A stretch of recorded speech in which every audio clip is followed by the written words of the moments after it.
This episode is brought to you by Amazon Prime. There's nothing sweeter than baking cookies during the holidays. With Prime, I get all my ingredients delivered right to my door, fast and free, no last-minute store trips needed. And of course, I blast my favorite holiday playlist on Amazon Music. It's the ultimate soundtrack for creating unforgettable memories. From streaming to shopping, it's on Prime. Visit Amazon.com/Prime to get more out of whatever you're into. How would you like a 15% discount to my daily email, the stack of stuff, the show notes, discounts to the conference, all of that? All you need to do is text the word show to 33777. You'll get the annual subscription with a 15% discount to my daily email. You'll get the stack of stuff, the links to the show notes, discounts to the conference, and so much more. All you have to do is text the word show, SHOW, to 33777. Text show to 33777.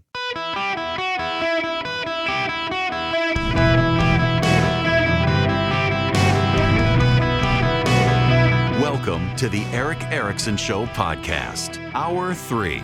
Welcome, ladies and gentlemen. It's Eric Erickson here across the nation. The phone number 877-973-7425. There's breaking news. The Colorado Supreme Court has just dismissed the lawsuit against Jack Phillips, the baker and cake artist. Many of you know of. This is the Christian cake baker who declined to create cakes for messages he doesn't endorse. He was taken to the Supreme Court, vilified as a quote-unquote Nazi, not making that up. The Colorado Civil Rights Commission chairman compared him to a Nazi for refusing to bake a cake for gay marriage. His case was thrown out by the Supreme Court, and to punish him, a trans activist lawyer went and demanded a cake for the lawyer's gender transition. Jack Phillips refused and has been back in court on that. The Colorado Supreme Court has now dismissed that case. I want to talk to you about something sensitive. Well, the topic itself per se is not sensitive, but a sensitive word because it has come up a couple of times in the last 24 hours. And the word is the one that people don't like you to say anymore. Some people defiantly will say the word retarded. I, a while back, retweeted something that had the word retarded in it. And a longtime friend of mine reached out to me. And he said, listen, I get it. People don't want to stop using words like this, but I got to say I cringe every time because I have a son who is severely mentally handicapped. And people have called my son that to his face and to mine. And I'm just like, wow. First of all, I'd never actually do that to someone who is mentally challenged. But at the same time, gosh, people actually do that. Now, as a side note, I tell the story, and to this day, I laugh at everyone around me when I tell the story, cringes. When I was in law school, I was in a local Kroger near my law school buying beer for me and some friends. And the woman asked for my driver's license. First of all, you need to understand that south of I-20 in Georgia, fewer and fewer people, the further south you go from the city of Atlanta, fewer and fewer people are able to say Eric Erickson. They can say Eric, and they can say Erickson, but combined it becomes Eric Erickson. I don't know why. My wife did not believe me until we got married and she was in the DMV.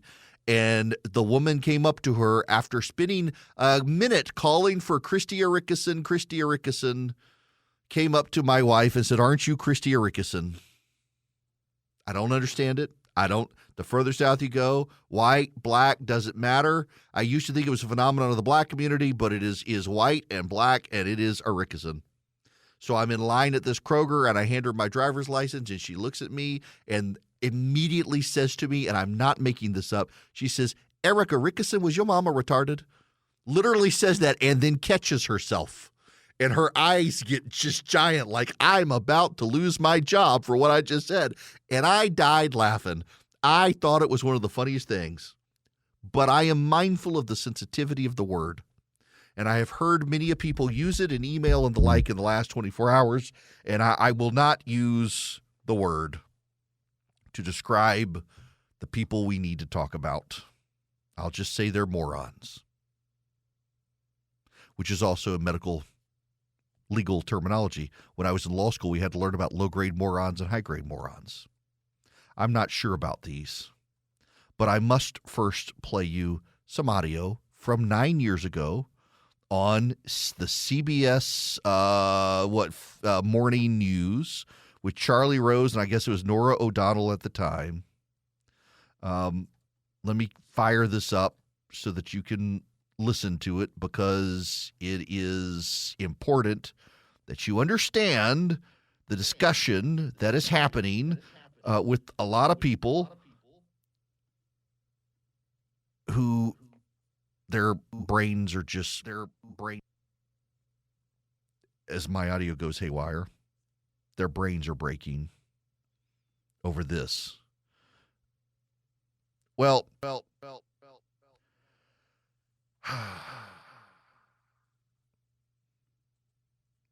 That scientists and researchers are looking at how to change the weather on purpose. That's right. Lasers now could one day manipulate rain and lightning. CBS This Morning contributor Michio Kaku is a physics professor at City College of New York. Professor, nice to see you. Extraordinary seeing Al Gore and Bill Clinton there together with Charlie, wasn't it? That's right, yeah. Yeah, they did not get into this discussion, though.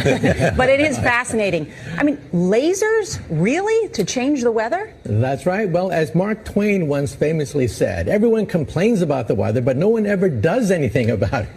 Well, instead of doing a rain dance, we physicists are firing trillion-watt lasers into the sky to actually precipitate rain clouds and actually bring down lightning bolts. This is potentially a game changer. But this is experimental. It's experimental. However, in the laboratory so far it works. When you have water vapor and you have dust particles or ice crystals, you can precipitate rain. It condenses around the seeds. These seeds can also be created by laser beams. By firing trillion-watt lasers, you rip apart the electrons, creating what are called ions, and these ions act like seeds, like dust particles, bringing down rain and even lightning. Go ahead. Well, this fascinates me in part because, too, I remember reading the stories that China had used this during the Olympics, that the USSR had used this after Chernobyl to create rain clouds. I mean, did those really work then? We have some of these capabilities now? Inconclusive. Even in the 60s, the CIA used this to bring down monsoons during the Vietnam War, to wash out the Viet Cong. Governments have been playing with this thing. Alleged to. Alleged to, right. Yeah. Now, we realize that for decades now, these governments have been alleged to have experimented with weather control, but nothing conclusive. This time we're bringing in the laws of physics rather than simply waving our hands and uttering mumbo-jumbo. That was from 9 years ago. Trillion-watt lasers can be used if there are clouds in the sky to generate rain. And also in the last 2 years, high-powered lasers have been used to guide lightning out of the sky, where the lightning follows the laser beam. I feel like Dr. Evil. The laser beam, instead of going straight down, it follows. The laser actually functions as a lightning rod. And so if you want to avoid lightning hitting a certain area, you shoot a high-powered laser where you think the lightning is going to be. And as the lightning comes, it follows the beam of the laser down to the ground and away from the sensitive area. We have cloud seeding technologies. Cloud seeding is where you use silver or other particles that causes condensation that can bring about rain. We know these things are possible. We've known for a very long time that these sorts of things were possible. It takes very powerful lasers, very expensive. They call it on the left geoengineering. It's something they want to do for climate change. But it has now taken on a life of its own with some people on the right who have decided that it means the government is controlling the hurricanes. Now, I gotta work backwards here, because you have to understand what's actually happening to understand it. I mean, it's kind of insane that we're suddenly got people online, and it is mostly online, people online who believe the government is steering a hurricane to Florida. It's Marjorie Taylor Greene and people like that. Let's go way back in time to the time of the Judges, Judges chapter 12. The Ephraimite forces were called out and they crossed over to Zaphon. They said to Jephthah, "Why did you go to fight the Ammonites without calling us to go with you? We're going to burn down your house over your head." Jephthah answered, "I and my people were engaged in a great struggle with the Ammonites, and although I called, you didn't save me out of their hands. When I saw that you wouldn't help, I took my life in my hands and crossed over to fight the Ammonites, and the Lord gave me the victory over them. Now why have you come up today to fight me?" Jephthah then called together the men of Gilead and fought against Ephraim. The Gileadites struck them down because the Ephraimites had said, "You Gileadites are renegades from Ephraim and Manasseh." The Gileadites captured the fords of the Jordan leading to Ephraim, and whenever a survivor of Ephraim said, "Let me cross over," the men of Gilead asked him, "Are you an Ephraimite?" If he replied no, they said, "All right, say Shibboleth." If he said Sibboleth because he could not pronounce the word correctly, they seized him and killed him at the fords of the Jordan. 42,000 Ephraimites were killed at that time. This is where we get the concept of the Shibboleth. It is an internal code, an internal phrase. You see, the Gileadites could make the sound shh. The Ephraimites couldn't. They couldn't form their mouth to say shh. They said s. So if they said Sibboleth, they were killed. If they could say Shibboleth, you knew they were truly a Gileadite. And it was a way to separate people and kill the ones who couldn't speak. This is what's going on here. This is a tribalism. I have a hard time believing Marjorie Taylor Greene really believes the government is steering a hurricane to Florida. There are a couple things to note. One, this is an element, I keep talking about the progressive right. What is the chief end of progressive? A progressive is power. Whether they're on the left or the right, it's about power and control. And so Marjorie Taylor Greene sees a hurricane headed towards Florida. And Marjorie Taylor Greene's first thought is not, "Lord, protect the people of Florida." Marjorie Taylor Greene's first thought is, "This could hurt us in the election." When you see everything through power, every event is interpreted through power. And so when your theological worldview is about power, and you see a hurricane and your first thought is politics, well, then it begins to twist into, well, maybe the government is steering a hurricane to hurt us. Maybe the government steered Helene to North Carolina to hurt Trump voters. And it's a shibboleth. Do you care more about the people dying or more about Trump winning? If you are upset with the craziness and believe that this is absurd to think the government is steering a hurricane, well, you're not part of the tribe because the tribe cares about the power. And you must be punished, silenced, exiled, something, because you're not on the same wavelength. You can't say shibboleth. You can't say with a straight face the government's steering the hurricane. It's amazing the number of people who have cropped up in the last 24, 48 hours. Many of them started off as trolls or bots, but now you got these well-to-do senior citizens who are all engaged in this. Look at this story from CBS News 9 years ago. Look at all these people who took out patents about controlling the weather, put it all together, and you've got the government controlling the weather, and this is proof the government is controlling the weather. There's no proof that this hurricane is anything other than a natural occurrence. It's the middle of hurricane season. There have been, I said yesterday, 3. There have been 3 in this century. There have been 14 total documented hurricanes that started in the Western Caribbean and moved east across Florida. This is just one of them. But they don't care about the evidence. They care about your willingness to say with conviction that this is a government-created monster storm being steered to Florida for politics, because it's tribalism. It's about the shibboleths. It's ultimately about the idols they're worshiping, politics. I'm not stunned that an idiot like Marjorie Taylor Greene would do this. And understand, Marjorie Taylor Greene doesn't really believe that the government is steering this hurricane. Marjorie Taylor Greene is using this as a way to separate true MAGA from the pretenders. If you're willing to pronounce this hurricane is being steered by Joe Biden, it doesn't matter that you don't believe it's true. You're willing with conviction to say it, you're on the team. If you're unwilling to say it, you're off the team. Now, here's the thing, and this is very important. If you're a believer like I am, an evangelical, you believe Jesus is on the way, the truth, and the life. He says he's the truth. It means the truth is objective and it's knowable. And you can't, with conviction, say this hurricane is being steered by Joe Biden because you know it's not true.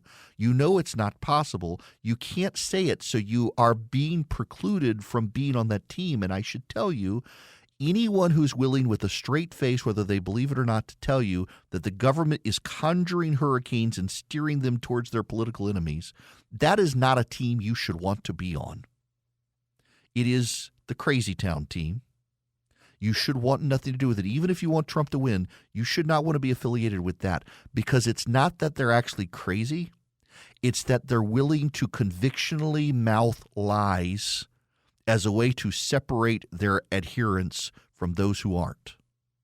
And if you're willing to mouth off lies with conviction, you're not someone any of us should want to have anything to do with, because eventually the lies will expose you. With Lululemon, the real gift happens when they're living in it. When you give them the softest loungewear set, the real gift is this. And this. And this. This holiday, Lululemon makes it easy to give a gift that goes beyond. Open the moment. Shop now at Lululemon.com. AI might be the most important new computer technology ever. It's storming every industry. Everybody's talking about it. Billions of dollars invested, so buckle up. The problem is AI needs a lot of speed and processing power. So how do you compete without costs spiraling out of control? It's time to upgrade to the next generation of the cloud. Oracle Cloud Infrastructure, or OCI. OCI is a single platform for your infrastructure, database, application development, and AI needs. OCI has 4 to 8 times the bandwidth of other clouds, offers one consistent price instead of variable regional pricing, and of course, nobody does data better than Oracle. So now you can train your AI models at twice the speed and less than half the cost of other clouds. If you want to do more and spend less, like Uber, 8x8, Databricks, Mosaic, take a free test drive of OCI at oracle.com/Erickson, ERICKSON. That's oracle.com/Erickson. Oracle.com/Erickson. Go check them out today. Hello and welcome. It is Eric Erickson here. The phone number 877-973-7425. If you'd like to be on the program, I will take your phone calls after this segment because I've been running long. I've had so much to say today. Getting stuff off my chest. I mentioned this to you earlier. I want to actually read you this report now. This is from the Cook Political Report. With less than a month until Election Day, many of the Senate battlegrounds have begun to tighten. Our swing state project surveys last week show Wisconsin to be the closest Senate race of the 5 battlegrounds polled, with Democratic Senator Tammy Baldwin's 7-point August lead shrinking to 2 points over GOP challenger Eric Hovde. Another poll from the respected Marquette Law School last week still showed Baldwin with a 7-point edge. However, private polling from both parties mirrors what our survey found, that the race is within the margin of error, and both Republicans and Democrats view other polls as outliers. The tightening, as Hovde has further consolidated Republicans behind him and brought independents over to his side, is predictable. Wisconsin's one of the most divided states. Baldwin is still leading independents by 8 points, but there's been an 11-point swing thus far towards Hovde with independents. Now, I want you to swing over to EdenPureDeals.com and get you the Eden Pure Thunderstorm. EdenPureDeals.com. The discount code is ERICK3, ERICK3. You get 3 of them. You save $200, and you get them for less than $200. What are they? Air purifiers. They trap the dust. They trap the pollen. But they do more than that. They generate ozone, and they lock onto odor ions, and they clean the air. I have used this thing in rental cars where people smoked in the rental car before I got in there. You can plug it in with a USB cord. I did, and it just works. It literally wiped out the odors. I've used it in a hotel room one time where I had to plug it into my laptop with a USB cord. It's also got a plug. You can plug it into the wall, but one wasn't available, and it wiped out the smoke odors. I used it in a hotel room a couple weeks ago, plugged into the wall, because the people next door had started smoking, and it was getting in my room. It works. You get 3 of them. So upstairs, downstairs, your basement, your travel bag, your RV, wherever you need them, get them 3 of them for less than $200. You save $200 at EdenPureDeals.com. EdenPureDeals.com. The discount code ERIC3, ERICK3 at EdenPureDeals.com. Ladies and gentlemen, I need to discuss with you one of my nightmares. Sephora's biggest sale of the year is on. Get 20% off the best gifts, including makeup from brands like Rare Beauty. Oh my gosh, thank you. 20% off skincare from brands like Glow Recipe and Summer Fridays. These are my fave. 20% off hair care like Way and K18. I'm obsessed. And 20% off fragrances like Valentino, Donna, Born, and Roma. So good. 20% off your purchase, now through December 15th. Shop now at Sephora and Sephora at Kohl's. It is Miss Piggy and Kermit, or that's actually their names, Miss Piggy and Kermit, and those are the WP-3D Orion aircraft that the National Oceanic Atmospheric Administration flies into hurricanes. And one of the guys who flies the plane tweeted this. He's one of the hurricane hunters. And y'all, I'm nauseous just watching the video from inside the plane.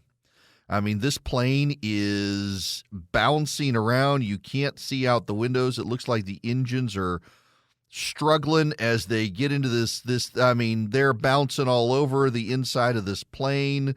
They got stuff falling off the ceiling, stuff rolling down the aisles, and they are doing their very best to not puke their guts up. I just am horrified looking at this. I am absolutely horrified just watching from the inside of this. There is no way. I was reading these planes.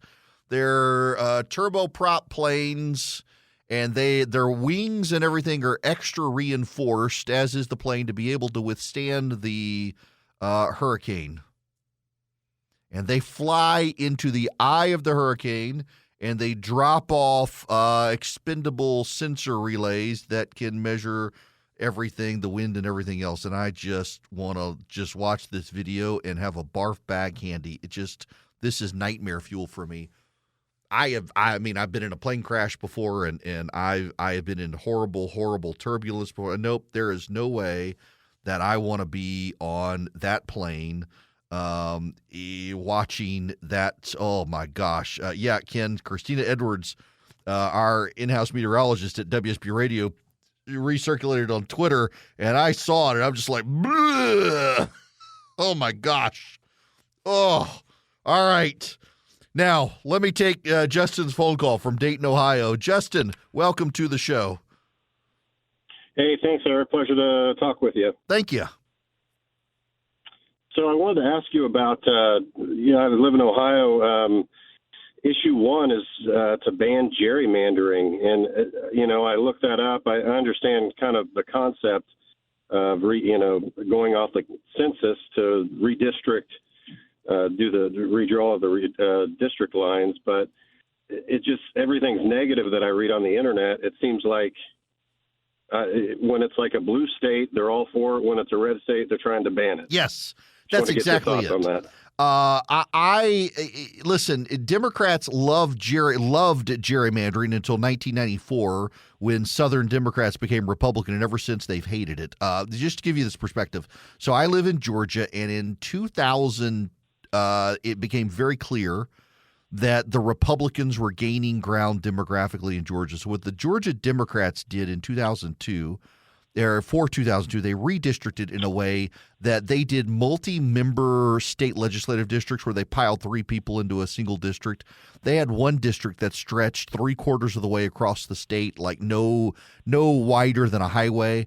They did congressional districts, one of which wrapped around the state. At one point, you could literally pole vault across 2 other congressional districts back into the district. They're the wildest gerrymandering. And The Supreme Court struck some of them down, and some of them just the voters rebelled and voted Republicans and got it all changed. The Democrats now have decided that they've got to put these initiatives on ballots and try to say we need communities of interest and we need to like keep our districts reasonable and compact. Now, I'll tell you, in a number of states where that's happened, it hasn't worked to the Democrats' advantage. Iowa being one of those states. Iowa has some swingy districts, but in the last election, they all flipped to the Republicans. Ohio, given the demographics of Ohio, given the voting patterns in Ohio, it's not going to work as well for the Democrats as they think, but they will be able to make up some ground. There will be some swingier districts. Frankly, what gerrymandering actually does is it provides more stability. So, for example, in Georgia, where we don't have one of these anti-gerrymandering initiatives, we kind of know we're going to have 8 or 9 Republicans, 3 or 4 Democrats. There may be one swingy district, but by and large, it's pretty stable turnover between Republicans and Democrats. Same at the state legislative level. I'm personally opposed to these initiatives. And by the way, I'm not a fan of gerrymandering. I actually do think that districts should be compact. I, for example, have a friend of mine who's in a very gerrymandered congressional district, and it takes him a full day just to travel from one side of his district to the other because of the way it wraps around. But we've been doing this since Elbridge Gerry in Massachusetts. That's where it comes from. Elbridge Gerry was the governor of Massachusetts who pushed for gerrymandering. And we're fine. The only reason the Democrats want this now is because they were masters of gerrymandering, and demographically the population has shifted against them. And so now they're trying to explain to people gerrymandering is bad. Wah. They were the biggest purveyors of gerrymandering, and now it works against them. It's like the Democrats try to discredit everything that they don't control. They don't control legislative districts anymore, so gerrymandering's bad. When they don't control the Senate's anti-democratic and bad. They don't control the Supreme Court now, so the Supreme Court's bad. And the media, which is of the left, amplifies all of their whining about all of these things. I would vote against an initiative on the ballot to ban gerrymandering, in large part because it's what the Democrats want, and there's no reason to give the Democrats what they want after years of doing it themselves. Now, Anthony, you're going to be the last caller today. Welcome to the show. Good afternoon. As I was calling, something people are not talking about, the possibility of there being riots on the left if Trump should win, because they've hyped them, this threat to democracy so much. How do you talk people off the ledge, if he should win?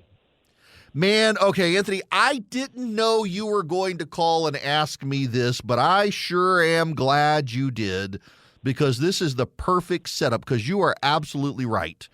If Donald Trump wins this election, cities across America are going to burn because the Democrat. I believe it. Yeah, I do too. On election, listen, I was in Washington, D.C. for the night of Barack Obama's reelection against Mitt Romney, and I could hear the cheers up Pennsylvania Avenue. And I'm telling you, they were so excited. These same people will be in the streets burning down America if Trump gets another term. Anthony, I want to play this audio. Thanks very much for the phone call. I played this earlier, but this is on CNN, people. This is on CNN. This is a conversation with a Democratic strategist. Long known that Donald Trump has revered the Nazis. He has revered Hitler. He's read his book. He used to say he had it on his nightstand. Donald Trump has had a very sinister philosophy, wanting to be a dictator, absolutely dividing people up based on who they are, based on factors about them that have to do with their race and their gender, etc. And when he uses language like this, I don't think that it's a Freudian slip. I think that the danger of a Donald Trump is that he would absolutely try to exterminate an entire group of people because he thinks that their genes are somehow different than his and faulty. And I say this with all the sternness that you hear in my voice because it is serious, and Americans should recognize that. Donald Trump would exterminate a class of people because of their genes. Here's Eddie Glaude on MSNBC. the nature of the country. You know, we've said over and over again as pundits, as folks who do this for a living, that the country is a 50-50 country. We know that it's split. And then we know that it's complicated in relation to the electoral college system, right? We got that. But we also know that there is a cultural shift that's happening in America, and folks aren't comfortable with it. We're changing, and we don't know what we're changing into, and folk aren't comfortable with it. And we know that there are politicians who aren't very decent people, who are exploiting it, and they're exploiting it for their own aims and ends. And so that sense of unease, and we must add that we're not okay. We're not okay. And Maya Wiley. About what actually is it an avatar for? But it's also, what does he himself believe? What is he using his platform for? It has always been to tell lies that advance his own personal agenda. And we've always seen that when it's not going his way, he gets angrier. The ketchup goes on the wall. He refuses to tell people to maybe stand down and not charge the Capitol. I mean, we saw it in some of the things we were seeing in the new briefing from the United States in its case against Donald Trump for insurrection. We're even seeing it, some of the comments that he is making, where he has said something that falls squarely in the definition of overt racism. When he says that some people, by the basis of who they are as a group, are by definition violent, is overt. The genes. That's just old-fashioned white supremacy. These are the conversations that Democrats are starting to have on television as we wind down this election. Why? Because they're ramping up the fear factor, because they don't have a positive message to sell, because they are worried that Kamala Harris is going to lose at this point. They are going to provoke people to violence. They've already provoked assassination attempts on Donald Trump. They're going to provoke riots in the street. Listen, if the voices that you listen to on television are telling you that Donald Trump is a threat to democracy, if we don't stop him, this is the end of America, what do you think these people are going to do if he wins on election night? What do you think they're going to do? It's going to be real hard to walk it all back. And I honestly don't know that many of them are going to walk it back. I think many of them will think if Donald Trump wins, this country is profoundly broken, racist, and misogynist. It's unfair. Screw it. Burn it all down. I think a lot of them are going to consider that. You know, if Donald Trump loses, there will be a reckoning on the right, because you absolutely should win. And there will be the people who claim it's stolen, but I think more people will realize, no, there were fundamental problems with Trump as a candidate, et cetera, et cetera, et cetera. But there will be a massive fight on the right about the future of the party. Democrats increasingly are worried Kamala Harris is going to lose, but they're also worried that the fight that's going to happen on their side is going to be worse than anything that'll happen on the right if Trump loses, in addition to seeing their supporters burn down the country. And by the way, if the Democrats use January 6th against Donald Trump, you wait and see how Donald Trump uses the burning down of America against the Democrats come the next two midterms. But if all that happens, the Democrats are going to have a reckoning. Why didn't they force Joe Biden out of the race? Why were they so hostage to the diversity fears of the progressive left they couldn't boot Kamala Harris for a better candidate? All of these sorts of conversations are going to happen on the Democratic side, because a year ago, Democrats were saying on background, Kamala Harris is a terrible candidate, but we can't speak loudly because the intersectional forces of race hustlers will attack us for criticizing Harris. The Democratic Party can't have open, honest conversations because of their race hustlers who are going to burn down America. If she loses, they're going to have that conversation. And that, for them, is going to be deeply destabilizing. One of the things the left is doing in addition to trying to silence people is they're punishing people who have wrong beliefs. I'm actually going to see some friends tonight. They manufacture guns, and progressives are targeting them and their company and others. Banks and the like don't want to do business with gun companies anymore. It's one of the reasons a group of conservatives started Old Glory Bank, my bank, because they understand that as progressives become more and more about power acquisition comes with the offset of punishment. And if you think wrong, you do wrong, you're not on the right side of things, well, they want to shut you out of society, including shutting down your bank account, and it's happening. And so Old Glory Banks, it's not going to happen with them. They're by conservatives for conservatives. That's why I moved my bank account to them, oldglorybank.com.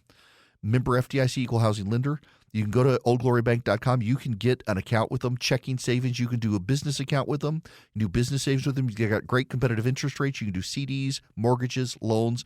Everything you can do with your current bank, you can do with Old Glory Bank, including deposit cash, even though it's an online bank. They've got a great app, great debit card.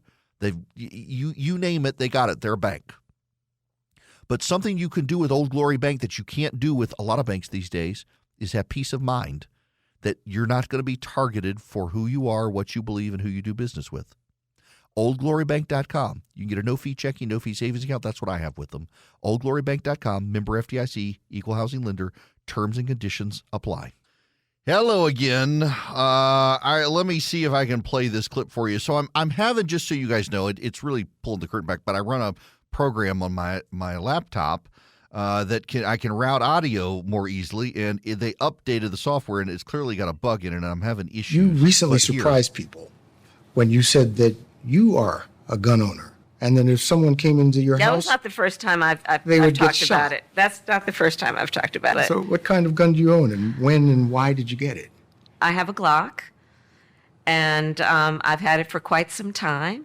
And, look, Bill, my background is in law enforcement.